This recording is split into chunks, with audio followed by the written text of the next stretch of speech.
Welcome to my channel. I am Simran Saani. तो class 10 students, आज discuss करते हैं हम अपनी फर्स्ट लाइट बुक के पोइट्री के बहुत इंपॉर्टेंट क्वेश्चन। ओके गाइस, तो हमारी फर्स्ट लाइट बुक से 3 पोइट्री आ रही है। कौन सी? हमारी द टेल ऑफ कर्सर ड्रैगन, अमांडा और एनिमल्स। तो इस वीडियो में गाइस मैंने बहुत सारे इंपॉर्टेंट क्वेश्चन यहाँ प्लेस करे हैं, इनको मैं आपको समझाऊंगी भी। यहाँ पे आपकी जितनी भी पोम्स है उनका काफी सारा सेंट्रल आइडिया कवर हो रहा है। अगर एग्जाम में इससे मिलते जुलते क्वेश्चन आएंगे तो ये क्वेश्चन आपकी बहुत हेल्प करेंगे आंसर फॉर्मेशन में। तो इन क्वेश्चन को आपको ध्यान से देखना है, समझना है। I tell you the tricks, आप कैसे एग्जाम में इन क्वेश्चन को फॉर्म करोगे। ओके, तो बहुत इंपॉर्टेंट है इन क्वेश्चंस को अच्छे से प्रिपेयर करना। नेक्स्ट चीज, इस वीडियो में सिर्फ पोइट्री के क्वेश्चंस करा रही हूं मैं फर्स्ट लाइट बुक की। अगली वीडियो थोड़ी देर बाद अपलोड कर दूंगी, हमारे उनकी सेपरेट वीडियो, उनके उसके क्वेश्चंस करेंगे। तो लेट्स स्टार्ट दिस वीडियो। बाकी वीडियोस अगर आपको देखनी है उनका लिंक डिस्क्रिप्शन बॉक्स में प्रोवाइड कर दूंगी, फर्स्ट लाइट के चैप्टर्स का भी एंड फुटप्रिंट्स विदाउट फीट के चैप्टर्स का भी। तो पहला हमारा क्वेश्चन है हमारी एनिमल पोएम से, ठीक है। क्या है? इन ह्यूमन बींग्स दस विटमैन नोटिस। वाइसेस मतलब क्या फॉल्ट जो है वो ह्यूमन बींग्स में हमारे वॉल्ट विटमैन ने जो है वो नोटिस करे थे। अब एग्जाम में गाइज ऐसे ही क्वेश्चन आपको अलग लैंग्वेजेस में आएंगे, ठीक है। हमारी पोम का सेंट्रल आइडिया क्या है कि हमारे जो पोएट हैं उन्होंने क्या कहा कि मैं जाके एनिमल्स के साथ रहने लगता हूँ, क्योंकि ये एनिमल्स जो हैं इनमें तो इतनी सारी क्वालिटीज़ है जो हम ह्यूमन बींग्स भूल चुके हैं। क्या क्या क्वालिटीज़ उन्होंने बताई थी? वो 5 क्वालिटीज़ गाइस यहाँ ना कॉपी पेस्ट कर लो अपने दिमाग में, अपनी लाइन्स में। मैंने अभी गाइस कल एक वीडियो बनाई थी कि अगर आपको इंग्लिश लिटरेचर के एग्जाम में खुद से आंसर बना के लिखने हैं तो आपको क्या करना है। तो उसमें मैंने आपको बताया था कि आपको हर एक पोम के चैप्टर की समरी लिखनी हो, जो भी स्टेप फॉलो करने सब बता चुकी हूँ मैं। ये इतने क्वेश्चन करेंगे हम, इनसे आपको हेल्प मिलेगी, इंपॉर्टेंट मटेरियल सब पता चल जाएगा। बट अगर आप चाहते हो एग्जाम में आप और अच्छे आंसर फॉर्म कर पाओ तो उस वीडियो को देख लेना, डिस्क्रिप्शन बॉक्स में लिंक गिवन है, ठीक है। तो क्या बातें बताई थी हमारे पोएट ने? वापस आते हैं हम अपने इसी क्वेश्चन पे। बहुत इंपॉर्टेंट है वो हमारा चैप्टर, ये जो हमारी पोएम है एनिमल, उसका सबसे इंपॉर्टेंट पार्ट है वो। क्या? उन्होंने 5 से 6 बातें बताई थी जो ह्यूमन बींग्स की कमियां हैं। क्या? हम परेशान होते हैं, हम सेल्फ कंटेन्ड नहीं है। वो क्या कहा था उन्होंने कि हम अपने सिंस के लिए रोते हैं, रात रात भर जाग के रोते हैं, एंसेस्टर्स को बाउ डाउन करते हैं। ये सब आपके यहाँ पे समझे हुए होने चाहिए, पेस्टेड होने चाहिए, बिल्कुल अपनी लैंग्वेज में आपको पता हो क्वेश्चन आया तो कैसे लिखना है। तो पोएम समझो एंड सबकी समरीज खुद से लिख के देखो। तो अब ये क्वेश्चन में क्या है, आपको ह्यूमन बींग्स की कमियों को यहाँ पे दर्शाना है, ठीक है। आपको वो बतानी है क्या क्या उन्होंने बताया ह्यूमन बींग्स में क्या क्या कमियां हैं, तो वही लिख देंगे हम यहाँ। That human beings have as notice by Whitman, यानी कि पोएट ने क्या वाइसेस नोटिस करे थे, कौन कौन से हैं ये? ग्रीड यानी कि लालची होना, desire, whining and complaining about their condition, पूरी पोम की लाइन है ये, whining and complaining about their condition, dissatisfaction, talking about their duty to God, आप कोई और भी ऐड कर सकते हो इसमें, and humans have turned away from being placid and self content. Lastly ये मेंशन कर देना, ह्यूमन जो है टर्न अवे हो चुके हैं from being placid and self content. Placid मतलब काम रहना, यानी कि संतुष्टि रखना, जितना हमारे पास है और जो कुछ भी हमें लाइफ में मिला उसके साथ खुश रहना, वो ह्यूमन बींग्स भूल चुके हैं। सेल्फ कंटेंट मतलब भी ऐसा ही होता है, काम रहना, हैप्पी रहना, जो कुछ भी है उसमें सेटिस्फाइड रहना। तो पूरी पोम में ही हमें एनिमल पोम में पोएट ने यही मैसेज दिया कि ह्यूमन बींग्स ये सब भूल चुके हैं, ठीक है। तो एक बार क्वेश्चन को दोबारा रिवाइज करते हैं। The vices that human beings have as notice by Whitman, क्या क्या विटमैन ने हमारे वाइसेस नोटिस करे थे? Greed, desire, whining and complaining about the condition, dissatisfaction, talking about the duty to God, ancestors भी मेंशन कर सकते हो आप, सब मेंशन कर देना, and humans have turned away from being placid and self content. हो गया ये क्वेश्चन। नेक्स्ट क्वेश्चन में मूव करते हैं। What according to the poet makes the animals different और बेटर देन ह्यूमन बींग्स। तो पोएट के अकॉर्डिंग क्या चीज़ें हैं जो एनिमल्स को हमसे बेटर बनाती हैं? वही चीज़ आपको मेंशन करनी होगी कि वो स्वेट और वाइन नहीं करते, वो एंसेस्टर्स को बाउ डाउन नहीं करते। वही बात आपको इस आंसर में भी मेंशन करनी है। तो अगर आपको वो बातें याद हैं तो it will help you in the exam, ठीक है। Let's see. According to the poet, unlike human beings, the animal do not get in the state of anxiety and do not complain about their condition. अपनी condition के लिए complain नहीं करते। They do not lie awake in the dark and weep for their sin. वो रात भर जाग के जो है अगर उनसे कुछ गलत हो जाए तो उसके लिए रोते नहीं हैं। And they don't discuss their duty to God. God की तरफ अपनी ड्यूटी को डिस्कस नहीं करते हैं the way the humans do, which makes the animal better than the human beings. ये सब चीज़ें एनिमल्स को जो है ह्यूमन बींग से बेटर बनाती है according to the poet guys, ठीक है। तो आगे 2-3 पॉइंट्स और भी मेंशन कर सकते हो आप अगर आप चाहो तो, ठीक है। Next, Whitman's ode to animals is merely a yearning for a simpler life. Do you agree? Justify your answer. ये आपके justify वाला क्वेश्चन हो गया, ठीक है। कि विटमैन की जो ये पोम है इसमें ये बेसिकली ये चाह रहे हैं कि मेरे को एक सिंपल लाइफ जीने को मिल जाए। इन्होंने बड़ी सारी बातें बताई हमारे को कि एनिमल्स अच्छे हैं, एनिमल्स बेटर हैं हमारे से। बट अगर आप कोर में जाके समझो तो पोएट क्या कहना चाह रहे हैं, एक्चुअली वो अपनी लाइफ से खुश नहीं है। इन्होंने एक सिंपल लाइफ चाहिए जिसमें उन्हें ना ही जो है परेशान हो, वो हैप्पी रहें, सेटिस्फाइड रहें, ना ही एंसेस्टर्स को बाउ डाउन करे, ना ही ड्यूटी टुवर्ड्स गॉड्स उनसे कोई डिस्कस करे, तो वो खुश रहना चाहते हैं। तो yes, I agree the poet wants to be free himself of the burdens of society. तो ये सब क्या होता है, सोसाइटी का ही तो बर्डन होता है। तो पोएट क्या चाहते हैं कि वो सोसाइटी के बर्डन से फ्री हो जाए। He wants to live a simple and peaceful life. The poet does not praise animals for their virtues but he is making comparison to highlight the flaws that we have.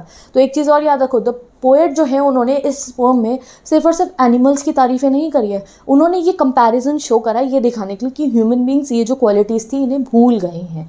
तो human beings की जो कमियां हैं उनको highlight करा है उन्होंने, rather than हम कहें कि उन्होंने बहुत ज़्यादा एनिमल्स को प्रेज करा है। तो आपको क्या मेंशन करना है, the poet does not praise animals for their virtues. वो एनिमल्स को प्रेज नहीं करें, वो तो क्वालिटीज़ कह रहे हैं, वो तो पहले ह्यूमन बींग्स में भी थी, हम भूल गए हैं, हमारी गलती है।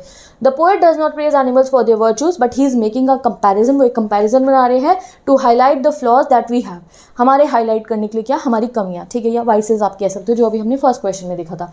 तो ये आपने देख लिया। नेक्स्ट क्वेश्चन पे मूव करते हैं। Comment, humans drop those tokens which are plainly in the possession of animals. ठीक है, तो ये कमेंट जस्टिफाई, दो क्वेश्चन मैंने और ऐड कर दिए इंपॉर्टेंट। तो ये हमारा लास्ट में पोम में हमने पढ़ी ये लाइन कि टोकन्स जो है, टोकन्स क्या, वो क्वालिटीज़, क्या कौन सी क्वालिटी की, अपना सेल्फ कंटेन रहना, खुश रहना और परेशान ना होना, अगर कुछ गलत हो गया तो उसके लिए रात भर बैठ के रोना नहीं, और ऐसे अपने से जो दूसरा अपनी रेस है जैसे इंसिस्टर्स के आगे बाउ डाउन नहीं करना, ये सब जो है इनको उन्होंने क्या बोला कि ये क्वालिटीज़, खुश रहने की एंड ऑल दैट क्वालिटीज़ पहले ह्यूमन बींग्स में भी थी, बट शायद ह्यूमन बींग्स कहीं भूल गए हैं, बट एनिमल्स नहीं भूले हैं। ठीक है, तो क्वेश्चन क्या बना इस पर, come and humans drop those tokens which are plainly in the possession of animals. Humans वो ड्रॉप कराए हैं जो अभी एनिमल्स के पास में है। तो वो टोकन क्या थे पहले हम ये बताते हैं।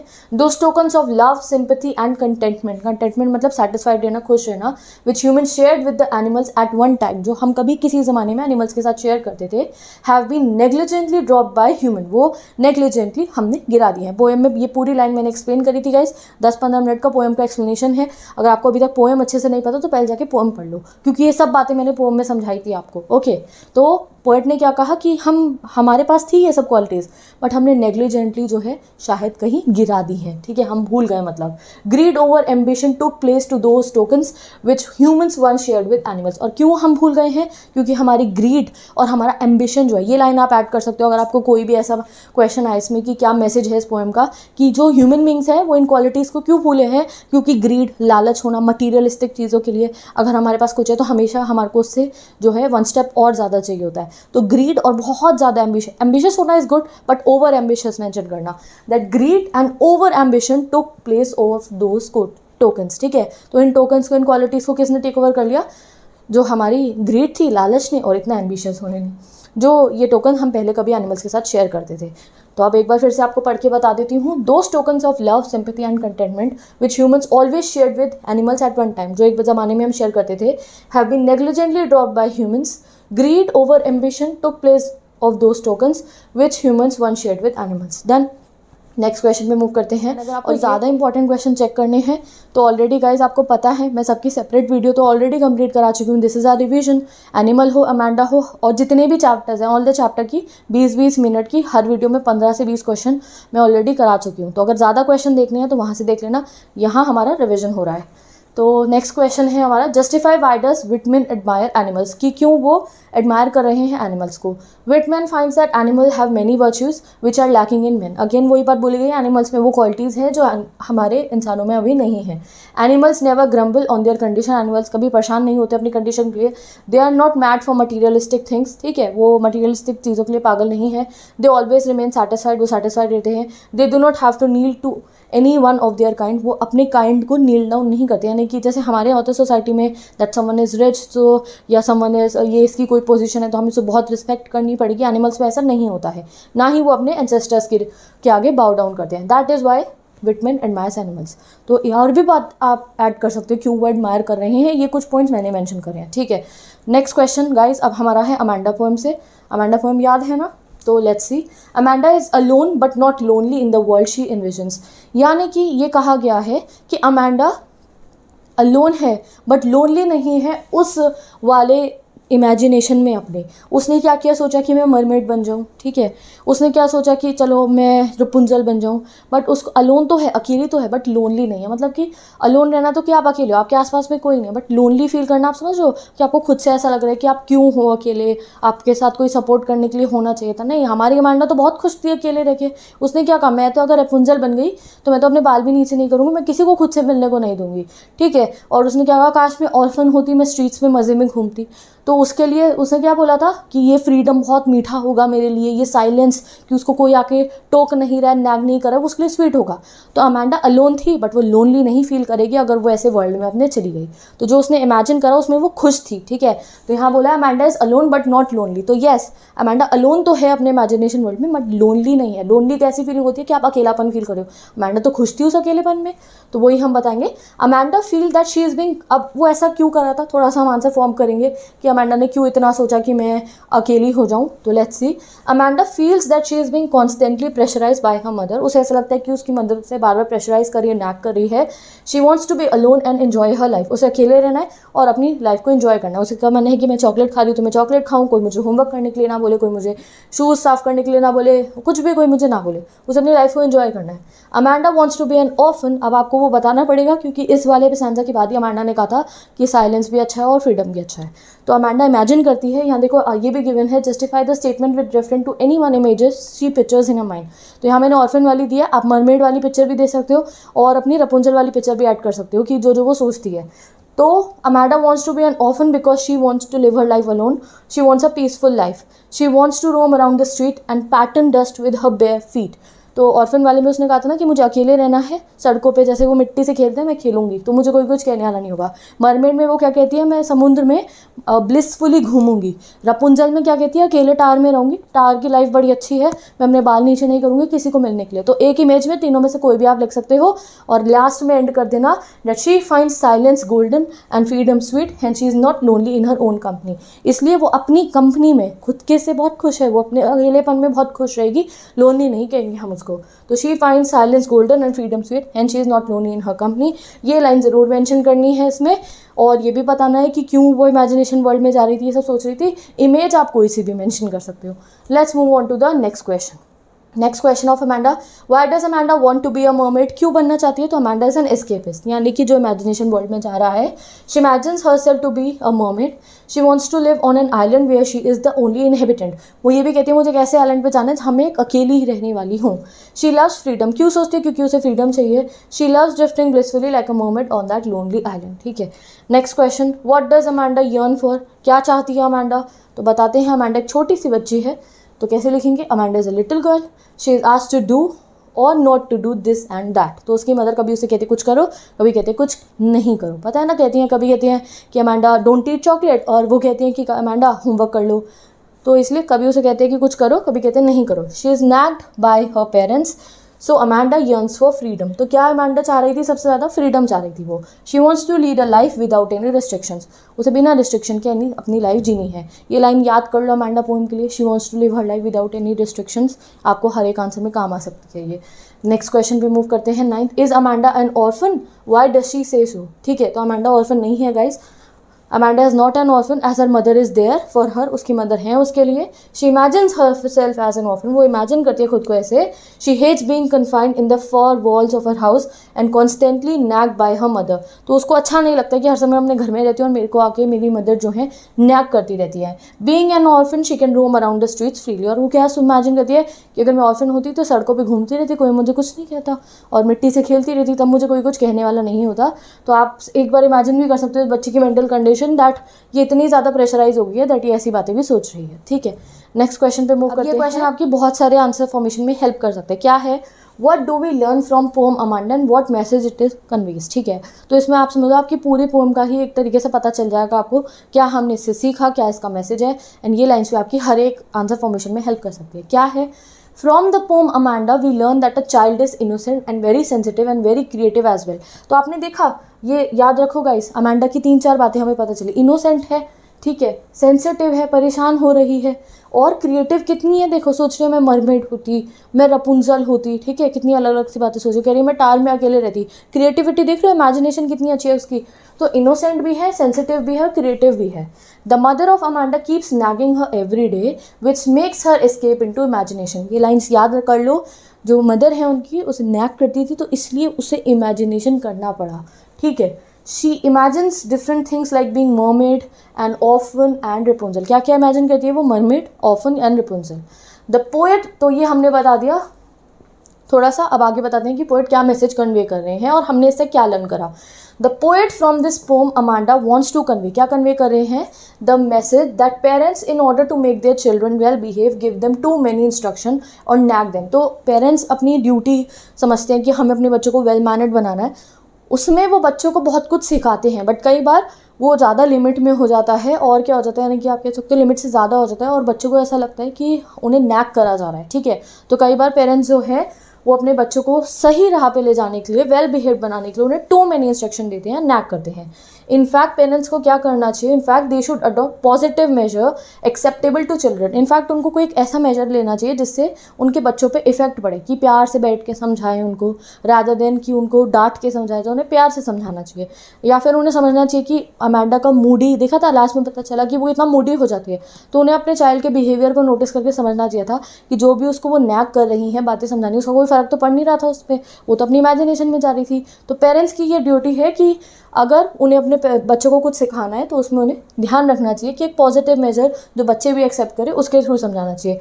To many restriction and much control is resented by children. इतना रिस्ट्रिक्शन, इतना कंट्रोल करना, चॉकलेट मत खाओ, एक्ने हो जाएंगे, ये सब, तो इससे बच्चे परेशान होते हैं, ठीक है। They get bored and fed up, they stop listening to their parents and often indulge in day dreaming as Amanda did. तो इस सब अगर ऐसा होगा तो क्या होगा, बच्चे फेड अप हो जाएंगे, परेशान हो जाएंगे और डे ड्रीमिंग करनी शुरू कर देंगे, यानी कि इमेजिनेशन करनी शुरू कर देंगे, जैसे हमारी अमांडा ने की, ठीक है। तो ये हमने मैसेज क्या था हमारी पोम का, कि पेरेंट्स जो हैं अपने बच्चों को भी वेल बिहेव बनाने के लिए ऐसा करते हैं। लर्न हमने क्या करा कि पेरेंट्स को एक पॉजिटिव मेजर अडॉप्ट करना चाहिए जो बच्चों को एक्सेप्टेबल हो, वरना बच्चे इमेजिनेशन वर्ल्ड में चले जाएंगे। और ये हमने अमांडा की कहानी भी बता दी थी यहाँ पे, तो ये आप लर्न कर लेना, समझ लो, ठीक है। अब मूव करते हैं हम अपनी नेक्स्ट पोम पे, जो है ओके एक और क्वेश्चन है, is the purpose of someone constantly given instructions to Amanda being fulfilled, explain and comment. क्या वो जो पर्पस था स्पीकर का, हमारी अमांडा की मदर का, उसे समझाने का, क्या वो फुलफिल हुआ था, क्या वो कुछ समझी थी, नहीं, वो बिल्कुल भी नहीं समझी थी। अमांडा सल्क्स, अब सल्क्स मतलब समझ लो आप अपने एग्जाम के लिए, यानी कि बैड टेम्परामेंट में होना, थोड़ा सा मूडी होना, डिसअपॉइंटेड होना, यानी कि परेशान सा रहना, ठीक है, समझ में नहीं आ रहा, डिसअपॉइंटेड, ऐसे बोर होके बैठे रहना, ऐसी सी हो गई थी अमांडा ये सब की वजह से। तो no Amanda sulks and becomes very moody when her mother gives her too many instruction. हमें इंस्ट्रक्शन मिलते थे तो वो ऐसी हो जाती थी। She does not listen to her mother, सुनती नहीं थी उनको, and didn't care to follow them, और जो वो बोलती थी फॉलो थोड़ी कर रही थी, नहीं। But she can't dare to ignore them either, but ignore भी नहीं कर पा रही थी। उसका इफेक्ट क्या पड़ा था उस पर, इमेजिनेशन वर्ल्ड में जाके पता नहीं क्या क्या सोच रही थी, ठीक है। So she sulks. Parents in their attempt to make, तो हमने ये बता दिया, अब हम आगे और बता देते हैं वही वाली लाइन कि पेरेंट्स ऐसा क्यों कर रही थी उसकी मदर।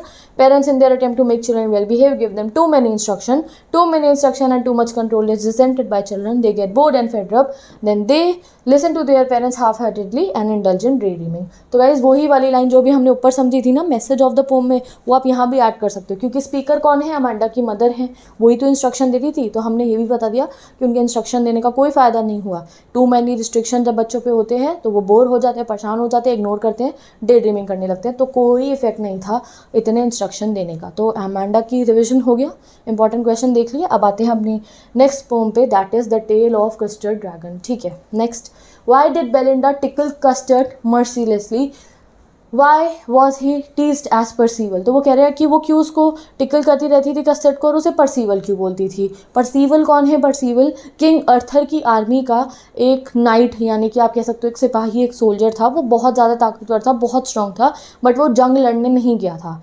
तो मतलब कि क्या हुआ कि वो उसमें बहुत कैपेबिलिटी थी, जंग लड़ने नहीं गया। उसका कंपैरिजन वो कस्टर्ड ड्रैगन से क्यों करती थी, क्योंकि ड्रैगन भी जो हमारी बेलिंडा है उसको क्या लगता था, कस्टर्ड ड्रैगन कॉवर्ड है, कायर है। वो तो एंड ऑफ द पोएम में हमें पता चला कि वही सबसे ज़्यादा ब्रेव था। तो बेलिंडा उसे टिकल करती थी और उसे परसीवल इसलिए बोलती थी क्योंकि उसे लगता था दिखने में तो कस्टर्ड ड्रैगन इतना ज़्यादा कैसा है, खूंखार और बिल्कुल ही और आप कह सकते हो स्ट्रॉन्ग सा, बट वो हमेशा केज मांगता रहता था। तो उसको लगता था ये भी पर्सीवल की तरह है, कैसा है कि दिखने में बहुत स्ट्रॉन्ग है, बट जैसे पर्सीवल जंग लड़ने नहीं गया था वैसे ही कॉवर्ड ड्रैगन बोलती थी वो उसको, अपने ड्रैगन को, वो भी कायरो की तरह केज मांगता था। ठीक है, तो Belinda have a very poor opinion of custard. तो आप समझ, उसको लिए तो बहुत पुअर ओपिनियन था कस्टर्ड का, उसे लगता था ये बिल्कुल कायर है। ठीक है, she considered him a coward. कायर मतलब पता है ना, कॉवर्ड। तो मैंने आपको अभी क्वेश्चन आंसर वीडियो में बताया था कि ट्रांसलेट करना अपने वर्ड्स को, हिंदी में पहले आंसर सोचना एंड फिर ट्रांसलेट करना। अभी मैं आपको क्वेश्चन पढ़ा रही हूँ, क्या बोल, पहले हिंदी में बोल रही हूँ फिर इंग्लिश में हम रीड करें, ऐसे ही आप एग्जाम में कोशिश करना। She considered him a coward and always taunted and tickled him for being so. उसको टिकल करती थी कि तुम बहुत डरपोक हो and all that. All other pets, बाकी पेट्स भी ऐसे ही करते थे, Ink, Blink, Mustard, mocked at Custard, timidity and lack of courage. वो तो कस्टर्ड के लैक ऑफ करेज पे हंसते थे। Tauntingly they called him Percival who was brave knight of king Arthur army. ठीक है, परसीवल बोलते थे उसको, वो किंग अर्थर की आर्मी का एक सो नाइट था। आपकी बुक के वर्ड मीनिंग में भी शायद ये बताया गया है। ठीक है, तो ये आपको पता चल गया। नेक्स्ट क्वेश्चन पे मूव करते हैं हम। Justify custard the dragon was not a coward. ठीक है, तो हमें तो पता है कि कस्टर्ड ड्रैगन कायर नहीं था, इनफैक्ट वो तो सबसे ज़्यादा ब्रेव था, बस वो ऐसे बड़ाइयाँ अपनी नहीं करता था कि मैं इतना महान हूँ, मैं इतना महान हूँ। ठीक है, तो all the other pets of Belinda ran away to save their lives when they saw the pirate. तो पता है आपको, सारे पेट भाग गए थे। Belinda herself did so, Belinda भी। Only custard dragon face the dreadful pirate heroically. तो सिर्फ कस्टर्ड ड्रैगन ने ही तो सामना करा था। Like a hero he attacked the pirate with his tall tail, he pounce upon the pirate as a robin pounces upon an insect. तो वो भी मेंशन कर देना कि वो कैसे जाता है पायरेट के ऊपर, जैसे रॉबिन बर्ड कीड़ा खाने के लिए जाती है ना, वैसे ही ऐसे उड़ के आता है हमारा कस्टर्ड ड्रैगन। उसकी पूंछ ऐसे ऐसे आवाज़ रैटल करती हुई आती है और वो पायरेट को खा जाता है। ठीक है, ही स्वैलोड द पायरेट, खा जाता है को क्या लिखेंगे, he swallowed the pirate within no time. All these heroic deeds of custard prove that he was not a coward. तो ये इतना बढ़िया फाइट सीन से पता तो चल गया हमें कि कस्टर्ड ड्रैगन कायर नहीं है। कायर कौन थे एक्चुअली में, वो सारे पेट्स और बेलिंडा। ठीक है, नेक्स्ट क्वेश्चन पे मूव करते हैं गाइस हम। Question number 14, evaluate Ogden Nash the tale of the Custard dragon as a ballad. What message does the poet give to the readers in this poem. तो message वाले question बहुत important है, ये आपको काफ़ी सारी लाइन्स प्रोवाइड करेंगे answer formation के लिए। तो ये बैलेड क्या होती है, मैंने आपको पोएम में भी समझाया था। बैलेड क्या है, एक ऐसी पोएम जो बहुत लंबी है, एक तो दिखने में आपको पता चल जाएगा, और ये गाने के फॉर्म में गाई जाती है और इसमें एक स्टोरी टेलिंग होती है। जैसे टेल ऑफ कस्टर्ड ड्रैगन में क्या है, स्टोरी टेलिंग। एक बच्ची थी बेलिंडा, उसके घर में इतने सारे पेट्स थे और वो उनका नाम ये था, तो एक स्टोरी चल रही है, बट ये गाते हुए जैसे मेलोडियस होती है बहुत, जैसे राइमिंग वर्ड रूलियो ट्रूलियो यूज़ करा गया। तो गाने की फॉर्म में जब एक बड़ी लंबी सी स्टोरी होती है पोम फॉर्म में, उसे कह देते हैं बैलेड। तो ballad are stories told in words, words मतलब पोएट्री। ठीक है, generally ballads are tales of adventure and heroism. ज़्यादातर बैलेड्स होते क्या होती है, एडवेंचर की टेल या हीरोइज्म की टेल। ठीक है, करेज दिखाने की टेल्स। ठीक है, the message of the poem, ये आप बहुत ध्यान से देखो, टेल ऑफ कस्टर्ड ड्रैगन का message, and this will help you a lot. ठीक है, the message of the poem tale of the dragon is that every human on earth has his own capabilities and the way of his living. हर human beings के पास जो है अपनी capabilities होती है और अपने रहने के तरीका होता है। You can form other lines also, I am just giving you these line. ठीक है, जैसे कि कस्टर्ड ड्रैगन को वो कावर्ड क्यों बोलते थे पता है आपको, क्योंकि वो अपने लिए एक नाइस सेफ केज मांगता था। तो उसकी मर्जी, वो नाइस सेफ केज में रहा था, उसके ऊपर उन्हें जज नहीं करना चाहिए था उसको कि वो कावर्ड है। ठीक है, तो इसलिए हमने मेंशन करा कि सबकी अपनी कैपेबिलिटीज़ होती है और सबके अपने रहने के तौर तरीके होते हैं। अगर कस्टर्ड को केज में रहना था तो रहने देते, उसे क्यों बोल रहे थे कावर्ड। ठीक है, वी शुड नेवर जज and discriminate anyone because of the way one looks और थिंग्स। हमें जज नहीं करना चाहिए किसी को उनके दिखने पे और जैसा वो रहना चाहते हैं उसके तरीकों पे। ठीक है, मोर ओवर इनफैक्ट हमें उन लोगों पे भी ट्रस्ट नहीं करना चाहिए जो अपनी तारीफ़ें करते हैं और आके कहते हैं हम ये कर देंगे and we are very strong या वी आर दिस दैट। ठीक है, moreover we should never believe those who boast. ठीक है, तो ऐसे इसको इंग्लिश में क्या बोलेंगे हम, जो अपनी टशन दिखाते हैं, एक तरीके से आपको शान दिखाते हैं, बोस्ट करना। ठीक है, moreover we should never believe those who boast about their abilities and appreciate themselves. जो खुद की तारीफ़ें करते रहते हैं, अपनी शान दिखाते रहते हैं, हमें उन पर ट्रस्ट नहीं करना चाहिए। ठीक है, a person is judged when the trouble arises. तो देखो ये पूरा मैसेज चल रहा है अभी टेल ऑफ कस्टर्ड ड्रैगन का। अब यहाँ आपको इस लाइन से भी क्वेश्चन आ सकता है, एक क्वेश्चन है भी हमारा वैल्यू बेस्ड क्वेश्चन। पहचान कब होती है, जब कोई ट्रबल आता है, जब कोई मुसीबत आती है। जस्टिफाई करो इसको या फिर इसके ऊपर कुछ कमेंट करो, तो यहाँ आप उसको भी आंसर देख सकते हो। Yes, a person is judged when the trouble arises. Example, in the pome all the animals boast about themselves while custard remain coward. ठीक है, हर एक एनिमल कहता था कि मैं इतना स्ट्रॉन्ग हूँ, मैं इतना स्ट्रॉन्ग हूँ, बस कस्टर्ड ही चुप रहता था. However, when the parrot comes, their bravery is gone and they ran away. But जब पैरट आता है तो उनकी ब्रेवरी भी चली जाती है और खुद भी वो भाग जाते हैं. On the other hand custard fights the parrot bravely and kills him. But custard क्या करता है, पैरट से लड़ता है और उन्होंने पैरट को जो है किल कर देता है. Hence he was not a coward at all, इसलिए वो कावर्ड नहीं था. तो फिर उसको कावर्ड क्यों बोल रहे हैं हम? It was just the thinking of the other animals who could never discover bravery in him. क्योंकि वो बस थिंकिंग थी किसकी? बाकी एनिमल्स की और बेलिंडा की, जिन्होंने उसकी ब्रेवरी को कभी पहचाना नहीं. Okay, even end of the poem में भी वो बोलते हैं कि अगर हम भी कस्टर्ड से ज़्यादा ब्रेव थे, उन्होंने अप्रिशिएट नहीं करा कस्टर्ड को ठीक तरीके से. तो यहाँ पे गाइस हमारे जो है ये क्वेश्चन भी कंप्लीट हो गया. मूव करते हैं next question. Last question of this video. तो 15 क्वेश्चन हमारे कंप्लीट हो जाएंगे यहाँ पे. Custard humbly accepts that other animals are braver than him. Give reason to support your stance that humility is a virtue worth possessing. Humility मतलब होता है कि अगर आपने कोई अचीव कर ली, कुछ भी चीज़ आपने अचीव करी, तो उसके बाद आप उस चीज़ को लेकर बोस्ट नहीं कर रहे हो और बहुत ज़्यादा आपके अंदर आप कह सकते हो घमंड नहीं आता है उस चीज़ का. उसको कहते हैं ह्यूमिलिटी. कि आपको अगर कोई अचीवमेंट मिल गई and you are okay with it, you are happy, but आप ऐसे घमंडी नहीं हो रहे हो उसको लेकर, वो हो गया ह्यूमिलिटी. तो कस्टर्ड ड्रैगन का भी यही था. जब कस्टर्ड ड्रैगन ने पैरट को हरा भी दिया, उसे खा भी गया, और जब बाकी एनिमल्स ने क्या कहा, अरे हम भी कर लेते, तो कस्टर्ड ने ये नहीं कहा अच्छा तो कर लेते तो आके खाते ना ड्रैगन को, उस पैरट को. उस समय तो तुम सब भाग गए थे. कस्टर्ड कुछ नहीं कहता है, कस्टर्ड चुप रहता है. तो ये उसकी ह्यूमिलिटी दिखा रहा है. Even after that achievement he was quite okay. It is a great virtue as it shows real maturity. तो कस्टर्ड की ये चीज़ हमें क्या दिखाती है? Maturity, confidence and strength. Custard knew of his capabilities and strength. Rather than speaking in front of the other, he showed it through his action. ठीक है, तो कस्टर्ड को अपनी स्ट्रेंथ पता थी. rather than speaking, अपने एक्शन से उसने करके बताई. तो कहते हैं ना, action speaks louder than the words. Exactly like that. Admitted that mustard and blink were brewer than him. वो एग्री कर लेता है, ठीक है तुम मुझसे ज़्यादा ब्रेव हो. So accepting his fear and the courage of other. तो अपना फियर उसने एक्सेप्ट कर लिया. उन्होंने कहा ठीक है तुम मुझे डरपोक करेज होगे एंड तुम मुझसे ज़्यादा करेज वाले हो, ठीक है. तो वो एक्सेप्ट कर लेता है उस चीज़ को एंड ये डेमोन्स्ट्रेट करता है दैट ही वाज वर्चुअस. ठीक है. अब गाइस आप आगे ये भी मेंशन कर सकते हो कि येस इनफैक्ट अगर हम बात करें तो custard's were bolder than all of them. सबसे ज़्यादा बोल्डर था वो. जैसे कि when pirate tried to plunder Belinda's house, all of her pets fled and took refuge somewhere else, but custard shows the real courage. ठीक है, तो बाद में तो कस्टर्ड ही आता है ना बचाने के लिए. ये भी कह सकते हो कि कस्टर्ड एक बहुत ही डाउन टू अर्थ ड्रैगन था, मतलब कि एक अच्छा ड्रैगन था. ये बाकी सारे वो जो छोटे छोटे थे सारे के सारे एनिमल्स, इंक ब्लिंक, वो तो सब भाग गए थे. ठीक है, बट बाद में आके वो क्या कह रहे थे, अरे नहीं हम भी कर लेते. तो हम कह सकते हैं कस्टर्ड एक बहुत ही ज़्यादा डाउन टू अर्थ एंड एक बहुत ही ज़्यादा अच्छा ड्रैगन था. तो विद दिस गाइज ये हमारी वीडियो यहाँ कंप्लीट होती है. बहुत सारे क्वेश्चन हमने करे. I hope this video will help you. मैं मिलती हूँ आपसे नेक्स्ट वीडियो में जिसमें हम बाकी चैप्टर्स के इंपॉर्टेंट क्वेश्चन देखेंगे. ऐसे हम राइटिंग सेक्शन भी बहुत सारा प्रैक्टिस करेंगे, रीडिंग सेक्शन भी. तो bye bye, let's meet in the next video.